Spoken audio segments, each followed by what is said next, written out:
Silakan duduk. Terima kasih tim PW, terima kasih buat saudara yang hadir, dan terima kasih buat saudara juga yang join lewat online, baik dari rumah maupun dari tempat kerja, maupun di perjalanan dimanapun saudara berada, welcome. Ya, kita tidak usah berbahasa-basi terlalu banyak, tapi saya mau katakan lagi buat yang di rumah, tolong persiapkan perjamuan kudus Anda. Kita akan kembali perjamuan kudus karena minggu lalu kita tidak perjamuan kudus karena minggu lalu kita merayakan ulang tahun gereja. Hari ini kita kembali kepada perjamuan kudus. Oke.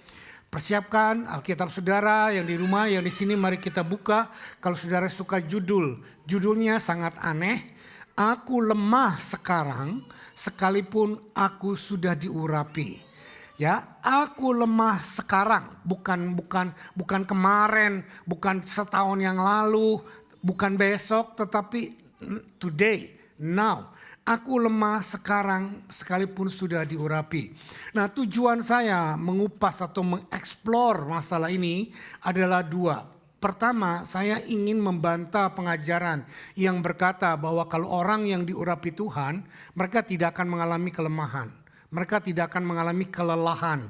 Mereka tidak akan mengalami fase di mana mereka akan merasa capek, tired, dan mau give up. Itu tidak benar. Dan pengajaran ini nanti kita akan bagi dua seri untuk minggu ini dan minggu depan. Karena banyak yang akan saya kupas, tidak akan selesai dengan satu session.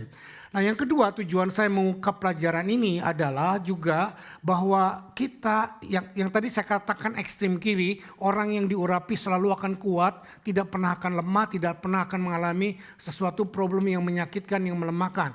Yang kedua adalah orang yang berkata bahwa aku memang lemah, aku mah gak bisa apa-apa, aku mah cuma begini-begini aja. Dari dulu juga aku lemah dan kalaupun ada urapan tetap aku lemah. Nah, jadi sekarang dua ekstrem ini yang sering saya dengar dalam kehidupan sehari-hari dan realitas, dan saya tergerak untuk bukan menengahi, tetapi untuk memberikan solusi kepada kita apa yang terjadi kita pada waktu kita sudah menjadi anak Tuhan. Coba ucapkan bersama saya, aku lemah sekarang sekalipun aku diurapi. Jadi meskipun saudara sudah punya pengurapan, orang karismatik berkata kita sudah berbahasa roh, penuh dengan Roh Kudus, glosolalia dan lain sebagainya. Tetapi at the time we are speaking in tongues, mungkin kita kuat. Tetapi pada saat yang berikutnya kita mungkin lemah. Perhatikan ini. Dan saya tidak menyimpulkan sendiri, saya akan ambil dengan beberapa ayat pendukung yang sangat kuat. Ayat utama kita terambil dari 2 Samuel pasal 3, ayat ke-39. 2 Samuel 3 ayat 39, yuk saya sengaja mengungkapkan dengan 3 terjemahan. Yang pertama dari terjemahan bahasa Indonesia. Kalau saudara punya Alkitab saudara, kita baca sama-sama. 2 Samuel 3 ayat 39, 2-3. Tetapi aku ini sekarang masih lemah, sekalipun sudah diurapi menjadi raja. Sedang orang-orang itu, yakni anak-anak Seruya, melebihi aku dalam kekerasan. Kiranya Tuhan membalas kepada orang-orang yang berbuat jahat setimpal dengan kejahatannya. Itu dalam bahasa Indonesia terjemahan baru. Nah, sekarang saya ambil dalam terjemahan New King James Version, NKJV. Saya bacakan, and I am weak today, though anointed king, and this man, the sons of Zeruiah, are too harsh for me. The Lord shall repay the evildoer according to his wickedness. Saya lebih afdol atau lebih serak dengan terjemahan NKJV, New King James Version, karena dia dikatakan, and I am weak today. Nah, sekarang kita compare, kita bandingkan dengan ESV, English Standard Version. Hampir sama, cuma ada sedikit perubahan kata. Dan saya bacakan dalam ESV dikatakan demikian, and I was gentle today. Though anointed king, selebihnya semua sama. Perbedaannya di kata weak and gentle. Nah, gentle tidak terlalu menekankan kelemahan secara fisikal, tetapi gentle lebih berbicara ke arah mental. orang yang gentle, orang yang lemah lembut, orang yang kelihatannya ya lemah lembut gitu loh ya, ramah gitu, gentle. Tetapi dalam NKJV jelas dalam New King James dikatakan I am weak. Weak ini adalah strong lawan katanya. Jadi ini berbicara tentang kelemahan baik mental maupun fisik. Nah kelemahan fisik sangat mudah diatasi dengan kita rest atau tidur atau makan. Tetapi weak atau kelemahan mental ini sangat susah untuk diatasi. Nah seringkali kelemahan mental ini yang juga akan mempengaruhi kepada fisik kita yang membuat kita menjadi tired.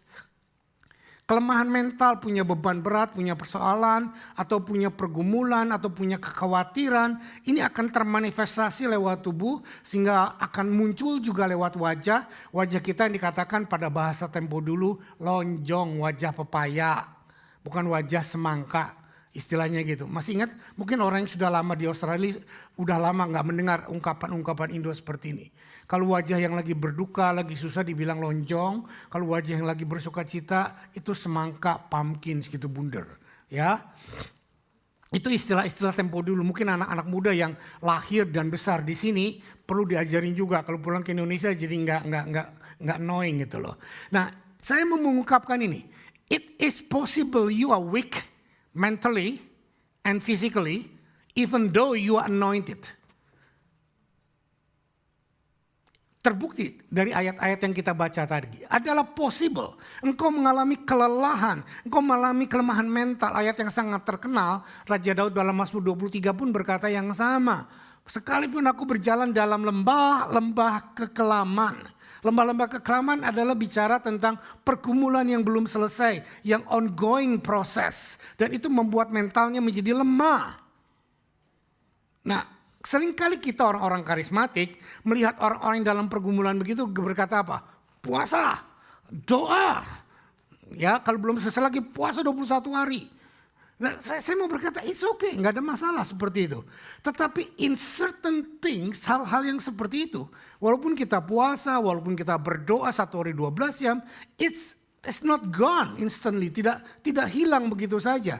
Dan seringkali sebagai orang karismatik kita merasa bahwa aduh, salah apa ya gua? Dosa apa ya gua kok ngalami kayak gini? Saudara, hal yang wajar pertanyaan-pertanyaan seperti itu. Tetapi mari kita belajar dari kisah. Ini yang ditulis oleh kisah Raja Daud sebelum dia jadi raja. Ini adalah pergumulan Daud waktu dia masih buronan. Satu kali cerita, dalam cerita di atas, kenapa Daud buat statement seperti ini? Adalah dia sudah diurapi oleh Samuel menjadi raja. Tetapi dia belum dalam posisi sebagai raja. Dia masih dalam posisi buronan. Nah dalam buronan dikejar-kejar oleh Saul. Dia bermarkas di gua-gua, di tempat-tempat yang lain. Lalu satu kali cerita panglima besar daripada Raja Saul yang bernama Abner bin Ner ketemu dengan Isboset. Isboset itu siapa? Isboset itu anaknya Raja Saul. Nah tiba-tiba Isboset itu marah sama Abner. Nah Isboset berkata, Abner kenapa lu berzina atau selingkuh dengan gundik bapak gua yang bernama Rispa. Nah Abner ini jenderal yang perkasa, yang sangat tangguh dan sangat setia kepada Saul. Nah pada waktu Isboset berkata seperti itu kepada Abner, kesetiaan Abner terkoyak-koyak. Dia bilang, anjingkah aku ini? Sampai aku menghancurkan kesetiaanku kepada keluarga Saul. Nah karena seperti itu luka yang dalam. Orang yang setia dituduh menggauli gundik rajanya itu penghinaan besar-besaran. Nah saudara, dari situ Abner sakit hati. Nah karena Abner sakit hati kepada Isboset, maka dia berubah setia kepada Saul. Dan dia merancang pertemuan dengan Daud. Nah Daud sangat welcome karena dia sendiri merasa sudah capek berlari-lari jadi buronan. Ini Abner jenderal yang menguasai seluruh militer daripada kerajaan Saul. datang minta kompromi. Dan Abner berkata, Daud, aku percaya urapan Tuhan ada di dalam kamu. Kamu akan menggantikan rajaku dan aku mau berubah setia kepadamu. Dan aku bawa semua pasukanku untuk mendukung kamu jadi raja. Oke, klop, terjadilah perundingan. Dan Daud sangat sukacita karena mungkin dia akan berkata, this is the day of the Lord. Ini Tuhan yang berikan kepadaku, masa penantianku selesai. Saya berapa kali pernah mengalami yang seperti itu, saudara. Istri saya, anak saya menjadi saksi. Ketemu dengan orang yang super kaya, yang punya duit, saya pikir bisa membiayai untuk beli gedung di City. Saya meeting dengan dia, duduk meeting dengan dia, dan berbicara, memberikan proposal dan lain sebagainya. Tapi at the end of the day, blow to key. Ya, jadi pada waktu sudah terjadi perundingan oke semuanya. Daud berkata, wow, akhirnya selesailah masa penantianku. Tapi setelah selesai perundingan dengan Daud dan Abner, apa yang terjadi? Abner kembali ke markasnya. Di tengah jalan, Abner dijegal sama Yoab. Siapa Yoab? Yoab itu panglima tentara militernya Daud. Panglima dengan panglima ketemu. Nah, selidik punya selidik. Joab ini punya adik. Dan adiknya Joab secara tidak sengaja dibunuh oleh Abner. Ceritanya udah lama. Dan Joab sakit hati banget dengan Abner. Lalu Joab tanya kepada Daud. Daud, kamu kok lepaskan Abner? Dia kan panglimanya Saul, ketemu dengan kamu, tuh kamu lepaskan. Daud bilang, iya, tapi kita udah berunding gini. Joab tidak terima. Dan tanpa pengetahuan Daud, Joab kejar Abner dan Abner dibunuh oleh Joab. Tanpa pengetahuan Daud, tanpa persetujuan Daud. Nah, waktu Daud tahu keadaan itu, dan Abner tidak tahu, Joab tidak tahu bahwa Abner sebetulnya sudah di pihak dia. Sudah di pihak dengan Daud. Are you with me? Sampai sini bisa ngikuti ceritanya? Kalau saya nggak ceritakan ini, saudara nggak tahu kenapa Daud kok bisa ngomong seperti ini. Nah, saya ceritakan ini nggak saya tunjukkan ayatnya, karena nanti kalau saya tunjukkan ayatnya bisa sebulan. Serinya nggak selesai-selesai. Oke, saya ceritakan ini supaya saudara mengerti ceritanya dan akhirnya apa yang terjadi. Abner yang sudah berubah kepada pihaknya Daud dibunuh oleh Yoab karena Yoab sakit hati, adiknya Yoab pernah dibunuh oleh Abner. Nah, saudara, Abner tidak punya rencana untuk menghancurkan rencana Daud. Abner cuma didrive oleh Joab cuma didrive oleh sakit hati karena adiknya dibunuh oleh Abner. Nah, dibunuh dalam peperangan sebetulnya nggak ada dendam, betul nggak? Tetapi yang namanya saudara, gimana? Jadi mereka susah memisahkan antara urusan pribadi dengan urusan kerajaan. Nah, inilah ceritanya. Sampai akhirnya Joab membunuh Abner. Abner mati dan rencana Daud untuk segera menjadi raja sirna. Dan dalam keadaan seperti inilah visi dan mimpi Daud yang akan segera menjadi kenyataan itu menjadi jauh lagi. Dan Daud membuat satu ayat yang seperti ini yang dikatakan, tetapi aku ini lemah. Dalam bahasa Indonesia kata sekarang, dalam bahasa Inggris pakai kata today. Saudara harus garis bawahi, Daud lemah bukan selamanya. Daud lemah bukan untuk jangka waktu yang lama. Daud lemah karena dia melihat rencana yang dia lakukan, yang dia pikir sebentar lagi akan menjadi kenyataan. Tiba-tiba bam, sirna. Karena ulah perbuatan. Sebetulnya bukan disengaja. Karena Joab juga tidak sengaja menghancurkan rencana Daud. Karena Joab tidak tahu bahwa Abner sudah bersekutu dengan Daud. Saudara, dari cerita ini saya mau menyimpulkan beberapa hal. Ada banyak kejadian dalam hidup saudara yang saudara tidak bisa kuasai, yang terjadi dan membuat Anda menjadi lemah. Yang mengerti katakan amin.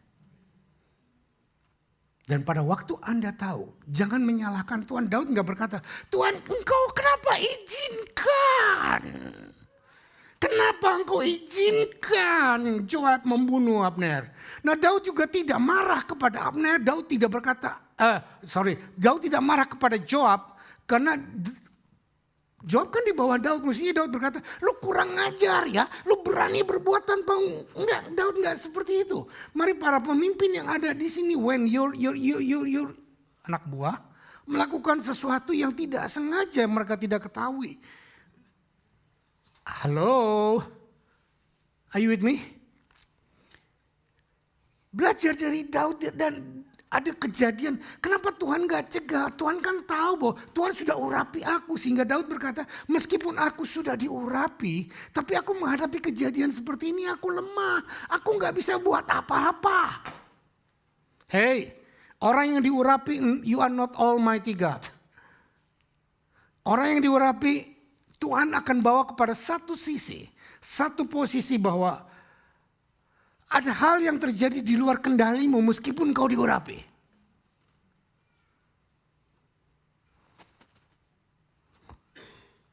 Meskipun kau diurapi, ada hal-hal tertentu yang Tuhan izinkan terjadi sepertinya menggerogoti urapanmu. Tetapi itu justru mendatangkan kebaikan untuk membuat kita menjadi lemah, menjadi lelah. Dan pada waktu kita menjadi lemah, menjadi lelah, maka kuasa dan anugerah Tuhan yang akan berkuasa. Nah, kalau sampai terjadi bahwa dengan pertolongan Abner, Daud bisa menjadi raja, maka ucapan syukur Daud akan kurang, benar nggak? Dan Tuhan tidak mengizinkan hal itu terjadi. Kenapa? Karena Tuhan mau supaya hanya Tuhan yang dipermuliakan dan Daud bisa menjadi raja. Bukan karena pertolongan Abner, Nener, dan lain sebagainya. Tapi karena pertolongan Tuhan semata-mata. Saya juga dulu gitu, ketemu dengan konglomerat, ketemu orang super kaya, ketemu orang yang begini. Saya bicara dengan mereka, saya kasih proposal mereka, saya ajak kongsi mereka, bikin apartemen dan lain sebagainya. Tujuan saya baik, bukan mau menggerogoti uang mereka, bukan. Saya bilang sama mereka, saya nggak minta uang mereka, tapi mari kita join. Kita bangun satu proyek, keuntungannya kita bagi nanti untuk membeli gedung di situ. Dan tetapi itu semakin hari semakin membuat saya menjadi lemah. Karena orang yang diajak itu iya, tetapi kenyataannya nggak iya. Nah, saudara, bukti bahwa seorang yang diurapi Tuhan bisa mengalami satu kejadian yang unbelievable, yang uncontrollable. Tapi percayalah itu semua ada di tangan Tuhan. Amin. Amin. Dan jangan give up karena masalah itu. Dan jangan merasa bahwa menyesal, kenapa ya aku kok lemah, aku goblok, ya memang kita goblok, memang kita lemah. Tapi justru karena kegoblokan dan kelemahan kita itu Tuhan pilih kita. Amin.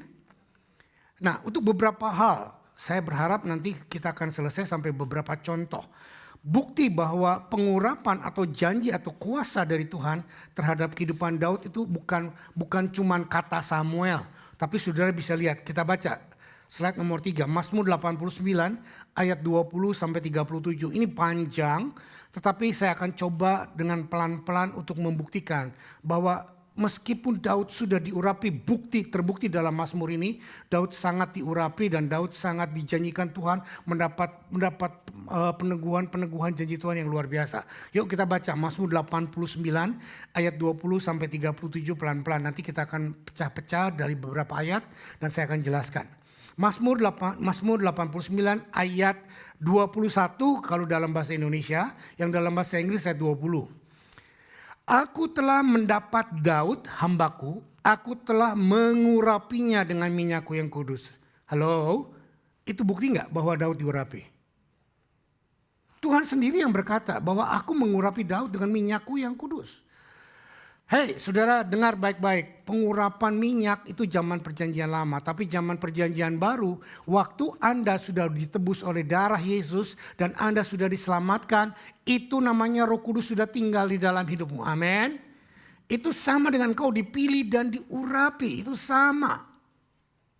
Dan kau sudah punya Tuhan. Ayat yang ke-22, itu ayat yang ke-21.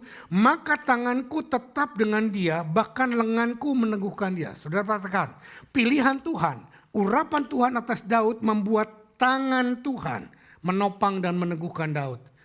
Pertanyaan timbul, kalau tangan Tuhan meneguhkan dan menopang, kenapa Daud lemah? Halo? Saya sudah katakan tadi bahwa ada satu masa Tuhan mengizinkan kejadian membuat kita menjadi lemah.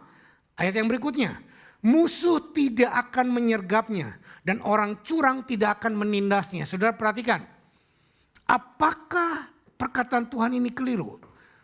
Tidak, tetapi mari kita lihat apakah kehidupan Daud tidak pernah disergap musuh? Are you with me? Sering sekali disergap musuh. Saudara ingat pelayanan di Siklak, bagaimana semua hartanya, semua istri dan anaknya dihabiskan oleh orang-orang Amalek, betul? Disikat oleh orang-orang Amalek.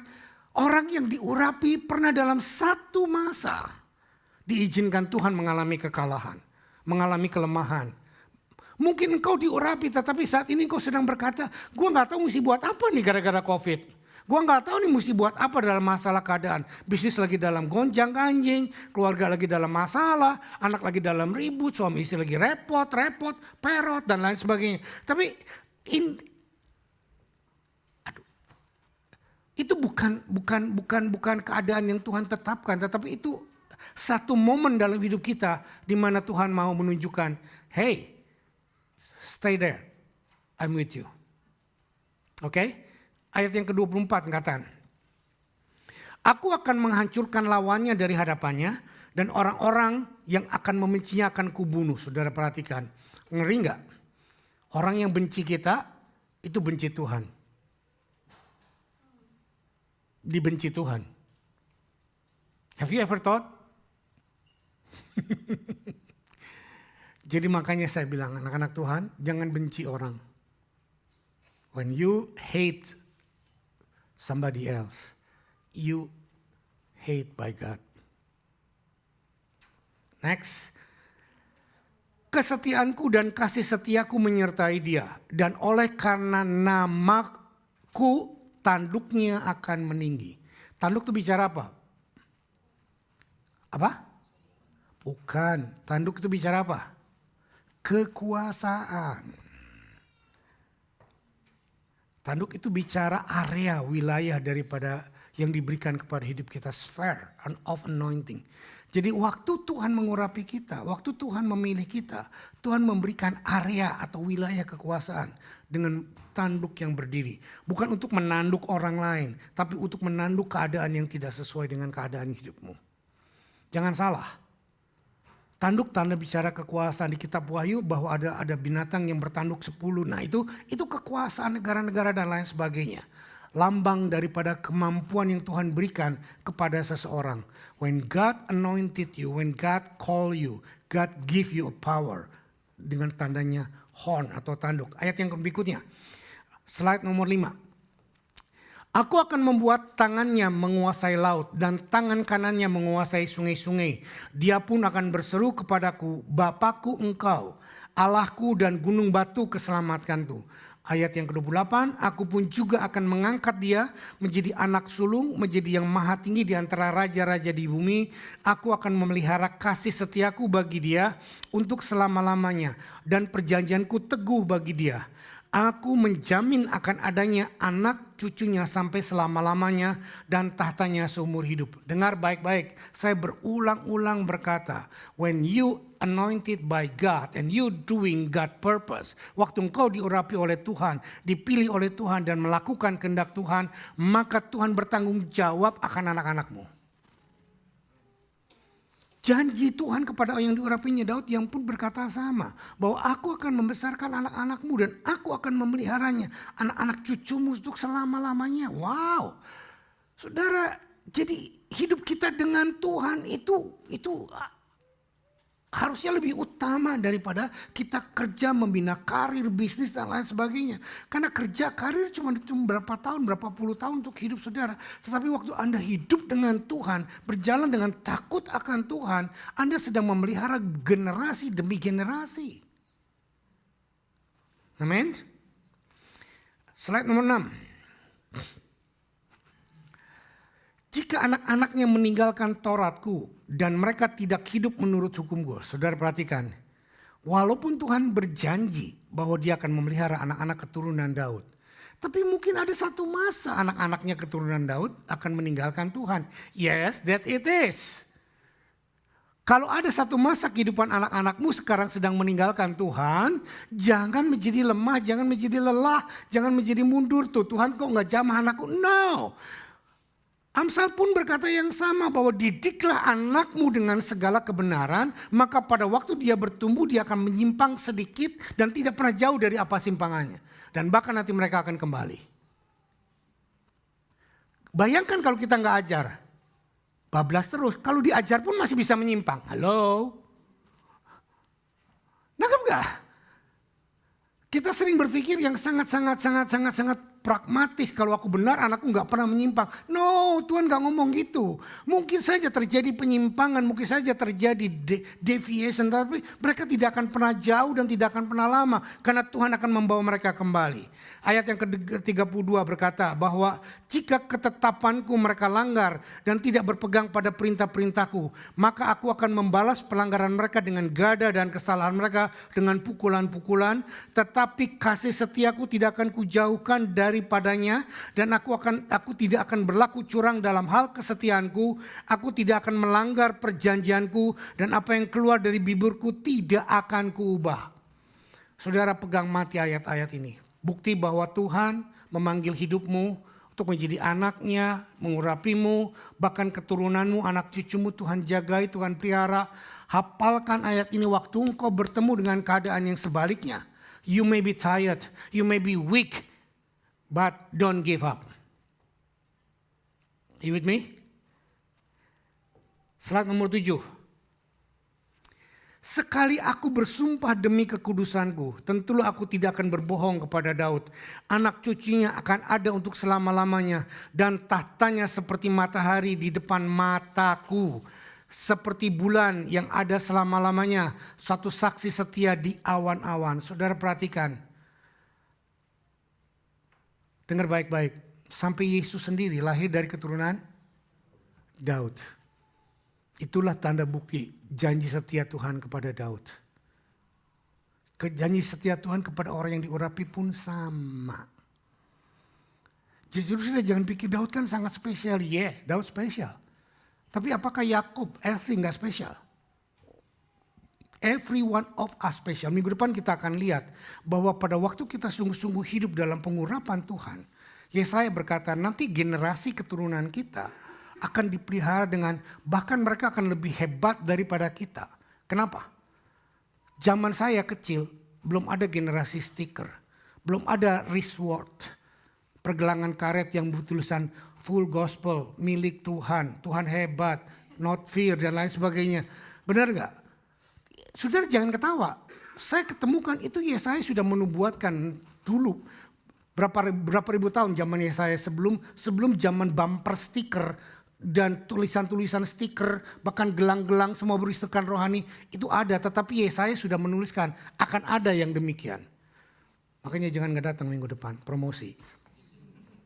Ya, slide nomor 8. Slide nomor 8 berkata demikian. Orang yang diurapi sudah berjalan dalam visi dan purpose dan destininya Tuhan. Bukan berarti tidak akan mengalami keadaan yang sangat menyakitkan dan yang membuat mereka jadi lemah. Toleh kiri kanannya, jangan keras-keras bilang, dengar lu. Ya, jangan keras-keras bilang, dengar lu. Kamu akan menghadapi hal-hal yang tidak enak. Kamu akan menghadapi hal-hal yang out of control. Kamu akan mengalami Tuhan izinkan situasi yang menyakitkan. Situasi yang membuat kau tidak berdaya. Situasi yang membuat kau sepertinya mati segan, hidup pun tak ingin. But you are stay anointed. Itu tidak menunjukkan bahwa engkau pengurapanmu hilang. Ada orang berkata, kalau engkau menghadapi kayak gitu, lu sedang berdosa. Yes, bisa karena berdosa. Tetapi juga bisa karena tidak berdosa. Halo? Yang tahu adalah kita dengan Tuhan. Tapi kenapa kita mesti pedulikan omongan orang? Dosa atau tidak dosa, kita akan diperhadapkan pada situasi keadaan yang menyakitkan kita. When you are run out of strength. Next slide. When you run out of strength. Orang yang diurapi Tuhan. Orang yang dalam posisi sangat menang. Orang yang dalam posisi sangat-sangat kuat, perkasa. Besoknya bisa down dan bisa minta mati. Siapakah dia? Elia. Bukan karena dosa. Bukan karena sedang balelo jauh dari Tuhan. Bukan karena dia sedang asik dengan berkat yang luar biasa. Mobil Porsche baru misalnya. Rumah yang baru di Vaucluse misalnya. Istri yang baru misalnya.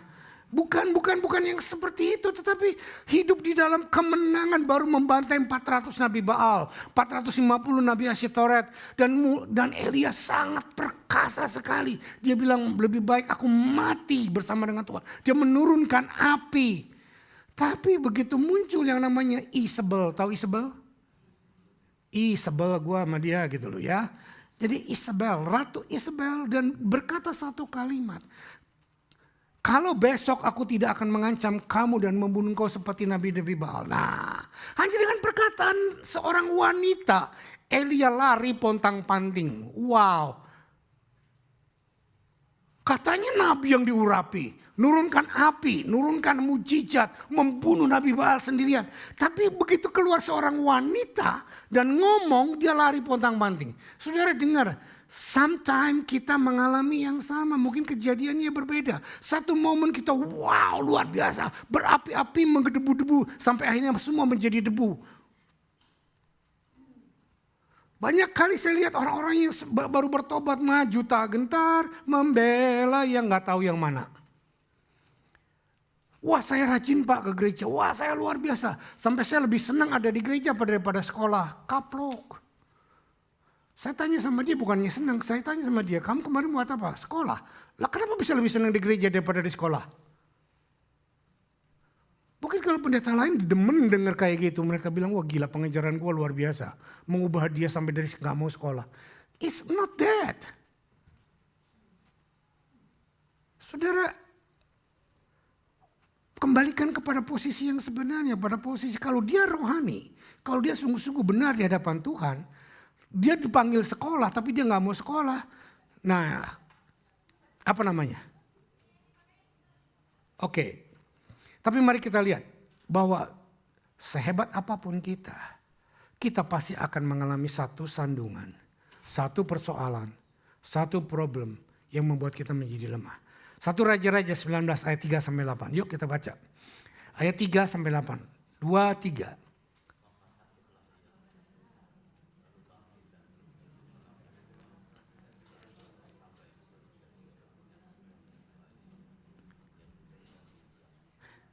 Ayo baca terus.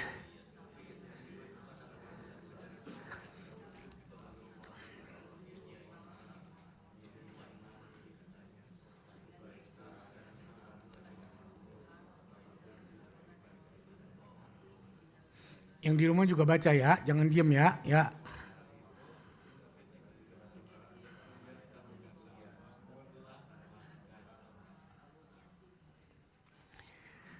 Sudah lihat? Udah selesai? Kalau udah? Belum? Udah. Kalau sudah bisa lihat siapa dia? Elia minta apa? Minta mati. Masuk ke dalam gua yang dalam dan dia berbaring dan dia berkata, tetapi ia sendiri masuk ke gurun sehari perjalanan jauhnya lalu duduk di bawah sebuah pohon ara. Kemudian ia ingin mati, katanya, cukuplah itu sekarang ya Tuhan, ambillah nyawaku sebab ini aku tidak lebih baik daripada nenek moyangku. Saudara, orang yang lagi putus asa, orang yang lagi ketakutan selalu identik dengan minta mati. Halo istri-istri, sering gak? Daripada gue ini, mati aja gue. Nah, suami jarang sih yang ngomong kayak gitu. Istri yang lebih sering kayak gitu. Nah kalau yang sekarang yang ngomong ini kira-kira perempuan apa laki? Elia itu laki-laki apa perempuan?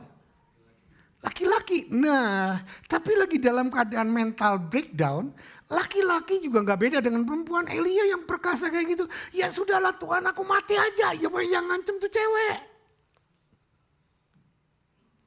Kok Thomas ketawa tuh. Berapa banyak di antara kita yang sering berkata begitu keadaan gak enak, masalah sedikit, ya udah dah capek gua mati aja. Nah, bilang sama dia, you are not alone.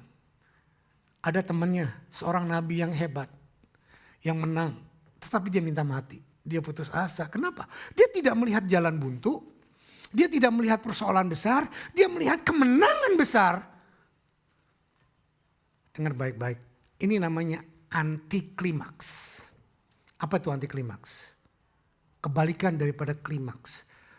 Kita akan sangat rawan pada waktu kita ada di dalam posisi yang kita gak bisa buat apa-apa. Itu juga bisa membuat kita minta mati. Tetapi kalau kita tidak betul-betul dewasa dan hati-hati dalam puncak kejayaan, next stepnya adalah anti klimaks. Kita bisa drop 180 derajat. Halo? Hati-hati. Euforia yang berlebihan akan membuat kita mengalami satu kontradiktif.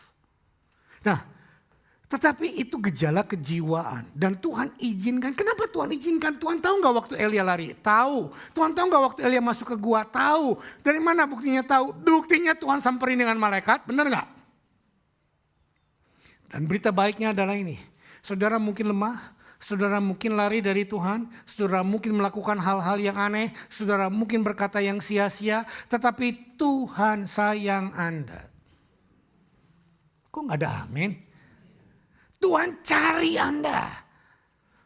Tuhan kejar Anda. Mungkin tidak ada malaikat datang gedebuk tiba-tiba. Karena kalau malaikat datang tiba-tiba Anda bisa mati mendadak mungkin. Gelebek, ya udahlah kaget shock gitu loh. Tapi mungkin akan datang Pak Samuel. Akan datang Ibu Lydia. Akan datang yang namanya siapa. Anak-anak yang Tuhan pakai menjadi pewujudan malaikat. Datang berkata tiba-tiba ada orang telepon Anda. Berkata, halo David, lama gak kelihatan di gereja. Nah kira-kira seperti itu. Somebody God sent as an angel. Dan Tuhan tahu. Tuhan gak bilang, Tuhan tanya kepada Elia begini. Sesudah itu berbaringlah ia tidur di bawah pohon ara. Tetapi tiba-tiba seorang malaikat menyentuh dia serta berkata kepadanya, bangunlah, makanlah. Saudara perhatikan. Malaikat Tuhan atau Tuhan tidak berkata begini. Elia, Elia. Gua gak nyangka lu ya, ternyata lu begini. Ya, kalau itu Samuel Yusuf yang datang mungkin begitu saudara. Ya, tetapi Tuhan berkata apa? Malaikat berkata apa? Gak tanya, lu ngapain di sini? Lu gak tanya dia bodoh banget sih, lu masa takut banget sih diancam sama cewek aja gitu. Enggak, tapi malaikat Tuhan berkata apa? Bangun, makan. Saya sangat percaya tidak ditulis dalam Alkitab itu perjamuan kudus. Tetapi makan roti yang dari surga dan minuman dari surga adalah perjamuan kudus. Tidak ditulis itu perjamuan kudus.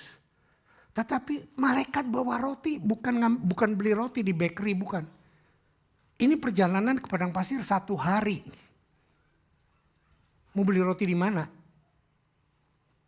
Saudara, malaikat datang dari surga. Dengan roti yang dari surga, saya percaya itu mana. Dan itu adalah anggur surgawi. Dan setelah makan, Elia tidur lagi. Hei, Anda tidak sendiri. Waktu dibangkitkan, disadarkan, nanti dulu Nah, Anda tidak sendiri. Elia seperti itu. Tetapi ke ayat yang ke-7 dikatakan, tetapi malaikat Tuhan datang untuk kedua kalinya dan menyentuh dia serta berkata, bangunlah, makanlah, sebab kalau tidak perjalananmu nanti terlalu jauh bagimu. Maka bangunlah ia lalu makan dan minum, dan oleh kekuatan makanan itu ia berjalan berapa hari? Can you imagine makan roti dan minum bisa jalan tanpa makan, tanpa minum 40 hari, 40 malam. Kekuatan dari mana? Supernatural. Orang yang diurapi Tuhan akan berjalan dengan kekuatan supernatural. Amin. Sepertinya makan biasa, sepertinya menghidupi biasa, keadaan biasa. Tetapi tanpa engkau sadari, engkau sedang berjalan dalam alam supernatural. Sehingga orang yang melihatmu berkata, wow, wow. Padahal Elia berkata, gimana mau wow, gua sendiri lari. Saudara, banyak kali Tuhan membuat kita seperti wow, wow, wow. Padahal dalam keadaan hidup kita we. Orang yang melihatnya wow, wow, wow. Padahal kita we. Hal ini terjadi banyak kali dalam kehidupan kami. Banyak orang bilang, wah hebat ya iman kamu. Aduh lu gak tahu gue udah berapa kali karam. Aduh lu gak tahu gue udah berapa kali putus asa. Aduh lu gak tahu gue udah berapa kali nangis bomba India, Cina. Halo, saya Tuhan. Saya mau bicara tentang kelemahan. Oke. Saudara lihat, Tuhan tidak marah Anda lemah. Senggol sebelah kiri kanannya. Tapi juga katakan sebelah kiri kananmu, jangan terus diam dalam kelemahan. Jangan jadikan kelemahan alasan untuk kau tidak bergerak apapun. Kalau kau lemah, minum dan makan tubuh Yesus. Minum dan makan darah Yesus. Amin. Kalau engkau lemah, datang kepada dia. Elia lari, tapi Tuhan kejar. The prophet Elia has just gone from the one greatest victories of his life and running away in defeated. Dan dia berkata, God, I am done, it's over. Berapa banyak kita seperti itu. Tuhan, udahlah. Udah capek, gue udah ngadepin suami, ngadepin istri, ngadepin anak, ngadepin keadaan. Capek, gue I'm done. Tuhan bilang, no, you're not done. Come, drink, come, eat. Jangan berkata done kalau Tuhan bilang masih continue. Amin. Amin. Jangan bilang done when God say I'm with you. You may not given up on your life, but given up on your dream. Ini statement bagus sekali saya buat ya. Memuji diri sendiri. Oh ketawanya ngakak. Habis gak ada yang muji, gak ada yang tepuk tangan, ya udahlah muji diri sendiri. Mungkin saudara berkata, enggak om saya gak pernah putus asa. Enggak om saya gak pernah minta mati. Enggak om, saya enggak pernah melakukan ini, enggak. Tapi sadar enggak bahwa kita sering kali berkata ya udahlah gue mah gini-gini aja lah. Ya udahlah capek lah hidup gini-gini aja. Nah itu hampir sama seperti itu. Cuman Betty, tahu Betty? Beda tipis. You may not given up of your life. But maybe you given up of your dreams. Saya lagi khotbah buat diri saya juga loh. Sudah 24 tahun saya nungguin janji Tuhan. Ups, downs, dan lain sebagainya. Udah berbagai macam cara. Sampai terakhir orang-orang terdekat saya, istri saya sendiri berkata, kamu kok sekarang jadi apatis toh? Kamu kok sekarang jadi lemah kayak gitu toh? Saya bilang, yes I am. Karena saya sudah gak tahu lagi mesti buat apa. Tapi saya percaya bahwa di dalam kelemahan ini, I'm not giving up my dreams. Amin. Apalagi I'm giving up my life. No way. Saya bilang, apalagi kemarin istri saya kirimkan saya satu pesan dari WHO baru. Bahwa anak umur 65 itu masih youth. Anak lu ya umur 65 itu youth. Lah iya. Orang WHO bilang youth itu umur berapa yang? 50 sampai 65 itu masih youth. Nah di atas 65 masih baru dibilang dewasa muda. Dari WHO lu bukan dari istriku. Itu standar baru dari WHO. Saya bilang haleluya. Saya nanti asal jangan jadi lupus aja. Tahu lupus? Lupa usia. Enggak. Orang yang diurapi Tuhan gak akan lupa usia. Dia sadar usia tapi dia pun berjalan dalam kekuatannya Tuhan. Amin. Nah yuk slide 12. Slide 12 berkata begini. Slide 12 sudah tadi, sekarang slide 13. Ya. Here the good news, God doesn't condemn us or disqualify us or write us off when we get tired. God sent an angel to cook and feed Elijah once, and then second time to strengthen him. Pengertiannya apa? Pengertiannya gini, Tuhan akan datang kepada Pak Thomas sesuai dengan kadar kehidupan Pak Thomas. Tuhan datang kepada Elia 2 kali, tidak sekali. Tuhan datang kepada David mungkin setengah kali, karena David lebih pendengaran mungkin.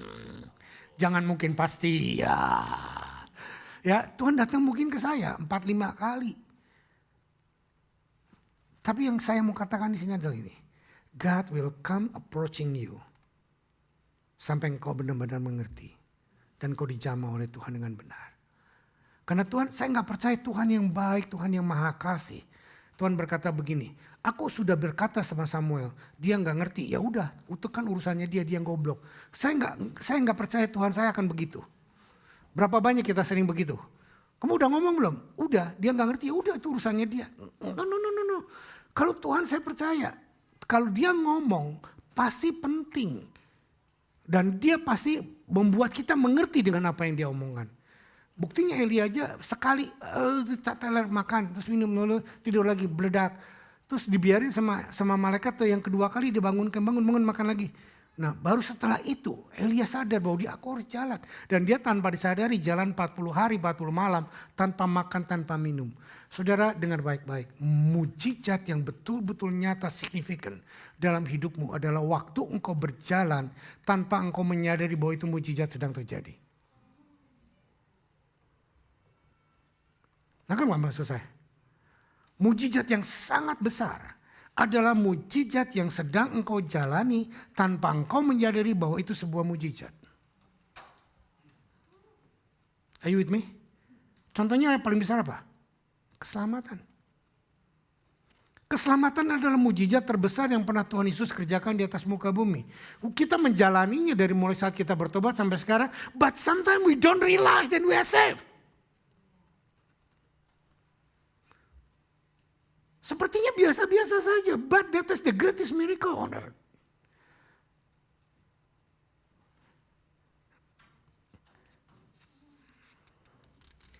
That is what He'll to do for you. He is going to cause blessing to chase you up.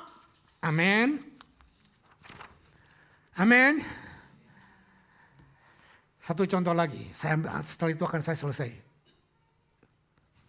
Udah habis ya waktunya. Kok tumben gak dipakai jamnya, itu malah jam doang. Jalan jamnya, 11.20.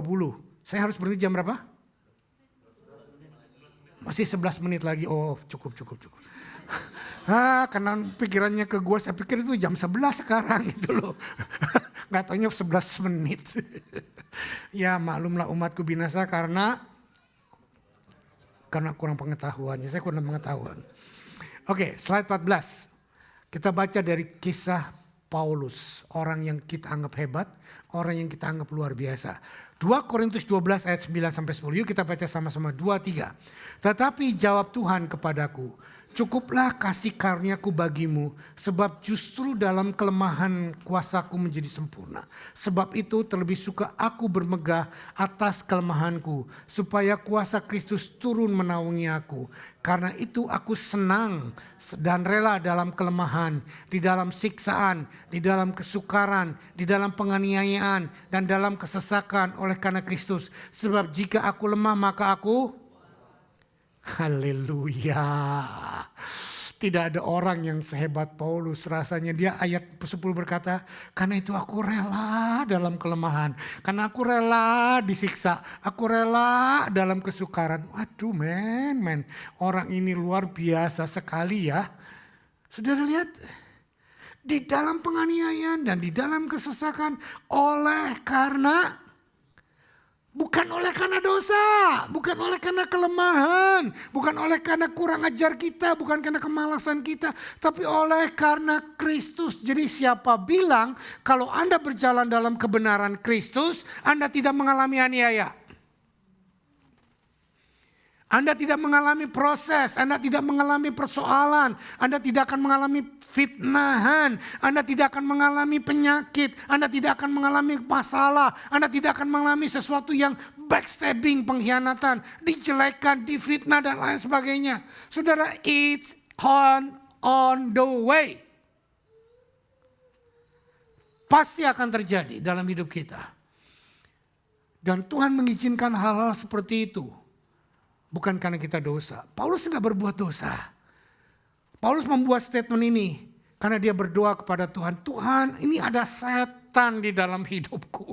Ada duri dalam daging yang terus mengikuti aku kemanapun aku pergi dan menggojlok aku. Nah, sampai saat ini duri dalam daging Paulus ini menjadi tanda tanya besar bagi semua orang. Saudara, jangan tanya sama saya, Pak, menurut pendapatmu apa duri dalam daging? Yang menurut saya ada duri di dagingnya, gitu aja lah. Karena kita terjemahkan apapun, kita cari latar belakang apapun, nggak ketemu. Apa masalahnya? Saudara, Paulus sangat diurapi, yang menulis hampir separuh daripada perjanjian baru. Dia sangat hidup luar biasa dengan Tuhan. Mendapat pewahyuan. Dan dia pernah diangkat ke sorga. Walaupun dia nggak berkata, itu dirinya sendiri. Dia berkata bahwa dalam sebuah penglihatan, bahwa aku pernah melihat seseorang diangkat ke sorga yang ketiga. Saudara perhatikan, dia begitu rendah hati, dia begitu humble. Tetapi dia berkata, kenapa Tuhan izinkan setan menggojlok dia? Setan loh, duri dalam daging. Jadi kalau saudara diurapi, saudara dipakai Tuhan luar biasa, masih diikuti setan? Yes. Jangan berkata, nggak ada setan ngikuti gua. Selim kali.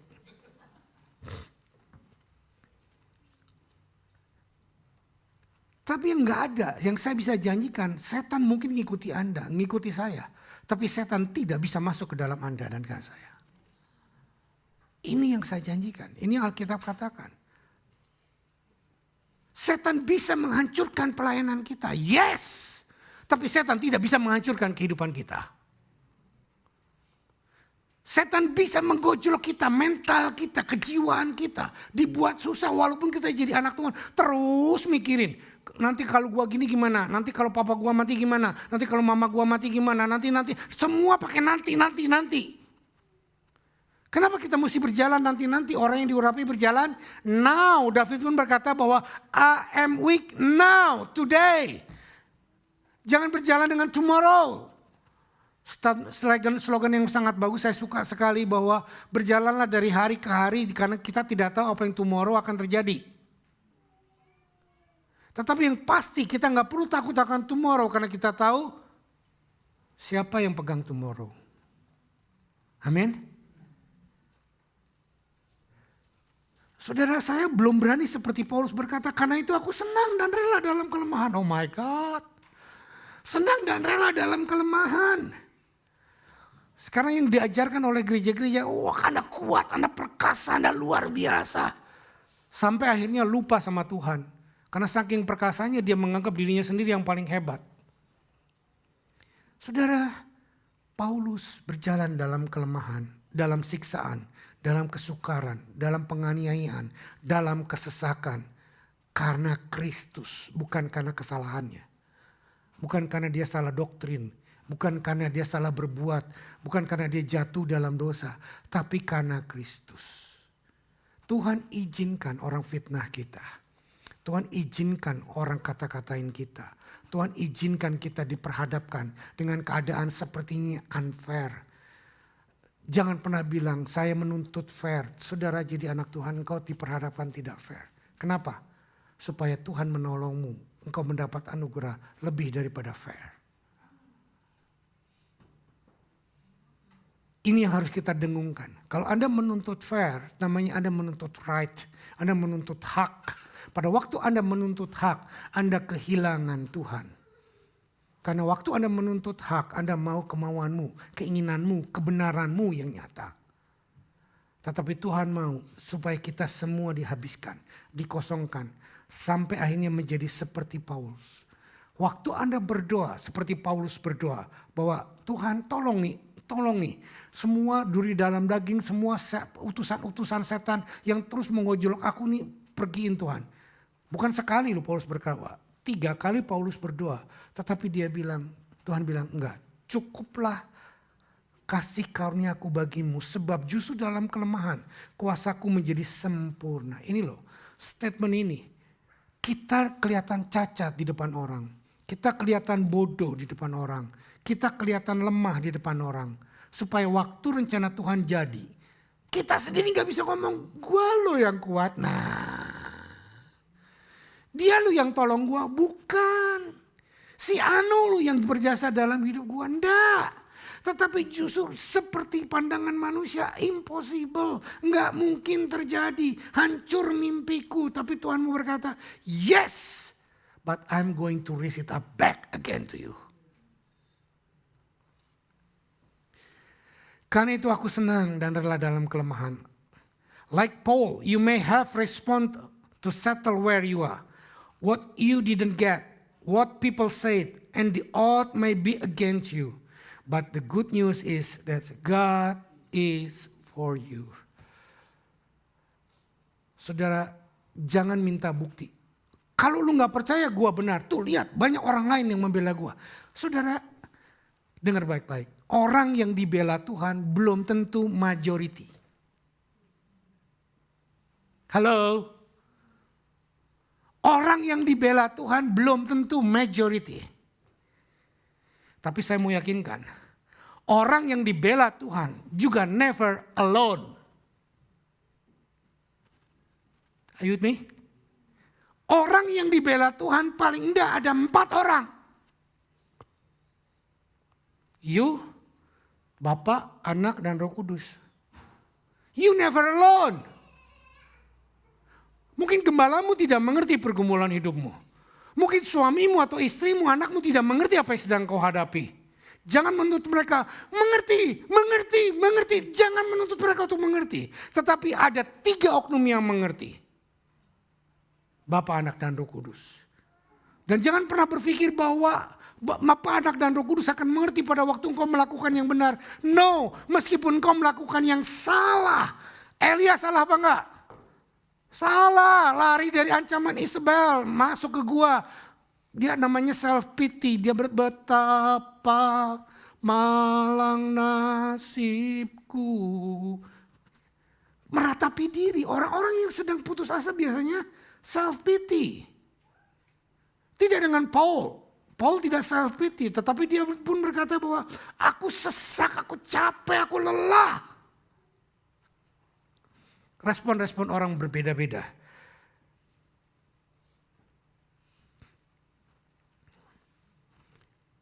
Aduh, tinggal 1,5 menit.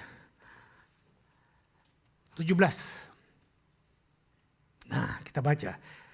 He can trust you further than you ever imagine, but you have to pray bold prayer. Tuhan bisa mempercayakan kepadamu lebih besar dari apa yang bisa engkau bayangkan, apa yang engkau sedang hadapi saat ini. Yang kedua dikatakan, ask in spite of your circumstances. Mintalah kepada Tuhan supaya engkau punya cara berpikir yang melebihi daripada situasi yang sedang kau hadapi. Artinya maksud saya, jangan situasi keadaan yang kau hadapi govern atau divine hidupmu. Situasi COVID jangan izinkan merampas kebahagiaanmu. Saya sudah katakan dari tadi, saya juga boring, saya juga bosan, saya juga lemas menghadapi keadaan seperti ini. Tapi jangan kita terus mengeluh dan jangan terus kita berkata gimana. Tapi mari kita belajar berdoa kepada Tuhan, minta space yang besar dari Tuhan supaya kita above our circumstances. Amen. But you have to pray bold prayer. Okay. In spite of what the enemy keeps whispering in your ears. Jadi berdoalah kepada Tuhan melebihi apa yang musuh atau iblis atau keadaan dunia katakan. Kamu gagal, kamu salah, kamu bodoh, kamu gak layak, kamu gak bisa. Mari jangan dengar perkataan itu, ya Mel. Jangan dengar perkataan-perkataan yang seperti itu, ya David. Jangan dengar perkataan-perkataan seperti itu. Mari kita ask bold. Minta kepada Tuhan melebihi apa yang enemy katakan. Nah, caranya bagaimana? Bukan cuma berdoa, tetapi juga baca firman yang janji-janji Tuhan yang positif. Sehingga apa yang didengar dari perkataan setan, apa yang didengar dari situasi, apa yang didengar dari budaya, apa yang didengar dari COVID, semua yang negatif bisa di-counter dengan apa yang firman Tuhan katakan. Are you with me? Yang terakhir di sini dikatakan, if you are going to reach your highest potential, you have to learn his principle. Bukan asking big, maksud saya di sini asking big itu bukan minta apa yang kau mau minta, bukan. Tetapi saya berkata asking big adalah doakan apa yang Tuhan sudah janjikan kepadamu. Are you with me? Bedanya di mana? Tipis sekali apa yang Tuhan janjikan kepadamu ada base-nya apa? Yaitu firman yang Tuhan katakan kepadamu. Tetapi kalau apa yang kau janjikan, doakan, apa yang kau gumuli, apa yang kau inginkan terjadi, itu adalah keinginanmu, bukan promise of God. Are you with me? Ini yang saya katakan, asking big adalah bahwa apa yang Tuhan katakan kepadamu, it could be bigger than your situation, circumstances.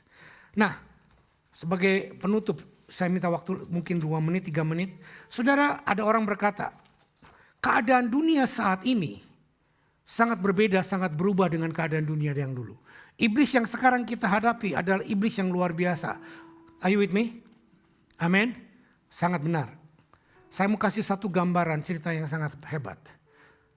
Waktu ada di kitab Kejadian, iblis digambarkan seperti apa? Tolong ayat yang slide 35.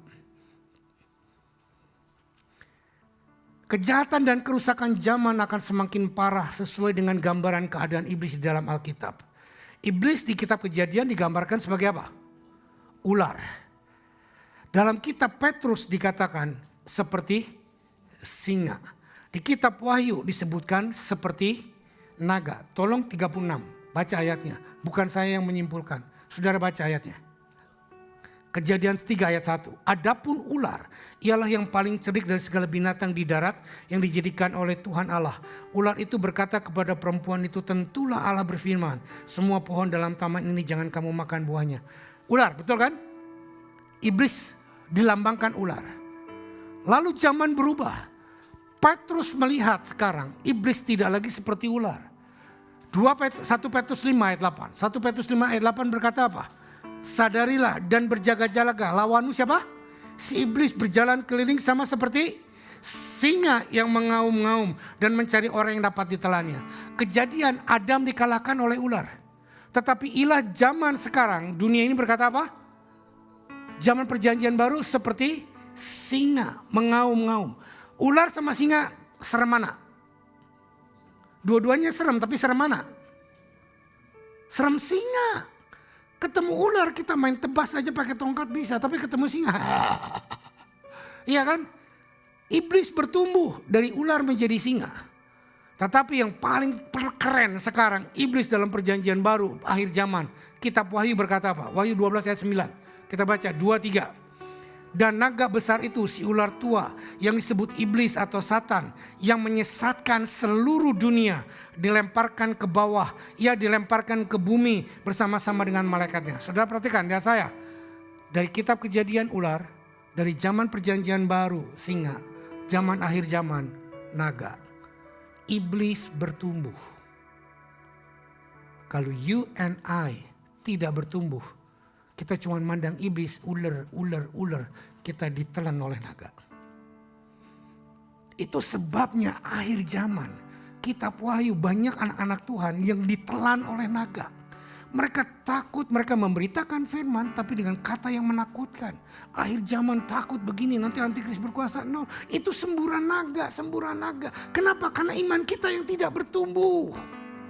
Waktu iman kita bertumbuh, saya kasih satu penangkal. Saya mengasih ayat ini bukan untuk menakut-nakuti Anda.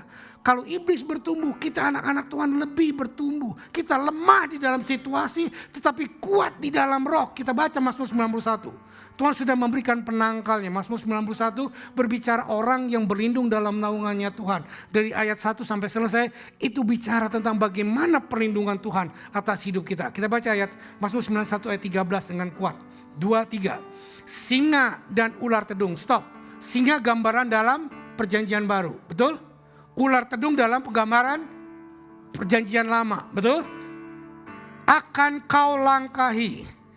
Dan terus engkau akan menginjak anak singa dan halo. Engkau akan menginjak anak singa dan ular naga. Ular naga pun kau injak.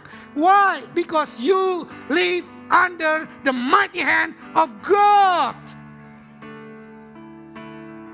Are you with me? Dari zaman dulu iblis bertumbuh. Kalau kita nggak bertumbuh maka kita yang ketakutan. Dengan COVID aja takut. Ada banyak orang nggak ke gereja karena takut akan COVID. Tapi kalau jalan-jalan, kalau ke mall, kalau ke pantai pergi, nggak takut. Saya nggak mengerti. Kalau Anda ada di rumah karena Anda merasa lebih benar-benar enak bersama dengan keluarga ibadah, go for it. Tetapi kalau Anda punya alasan nggak ke gereja karena takut ketularan, tapi Anda pergi ke mall, Anda jalan-jalan, Anda kemana? Buat saya, I don't understand. Sorry, bukan menyindir, bukan nyikat, tetapi for me, kenapa kita mesti takut dengan keadaan? Bukan juga sok hebat, anak Tuhan gak pernah mungkin sakit, siapa bilang. Tetapi kalaupun kau sakit, kalaupun kau kena COVID, kalau Tuhan belum mengendaki mati, Tuhan tidak izinkan kau mati. Dengar perkataan Tuhan. Dengar rencana Tuhan dalam dirimu. Iblis bertumbuh dari ular, singa, naga. Tetapi orang yang berjalan dalam naungannya Tuhan akan melangkahi, menginjak ular tedung, singa dan naga. Tidak perlu takut apapun. Tuhan memberkati. Kalau mau tepuk tangan yang benar. Haleluya. Haleluya. Tuhan, hamba sudah berhenti menyampaikan firman-Mu. Hamba percaya saat ini Tuhan, urapan-Mu ada di dalam kami semua yang sudah mengaku Engkau Yesus Tuhan. Mungkin kami sedang diperhadapkan dengan situasi yang menakutkan, yang membuat kami lemah. Tetapi kami percaya Tuhan, urapan-Mu lemah sekarang, tapi nanti sebentar lagi kami akan bangkit dan kami sudah dibangkitkan bersama dengan Engkau. Ular tedung, singa dan naga kami injak-injak di dalam nama Yesus.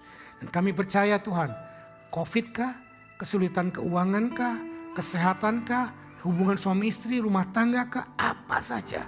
Mungkin membuat kami lemah, tetapi kami tidak berhenti. Karena kami tahu, kami punya perjamuan kudus.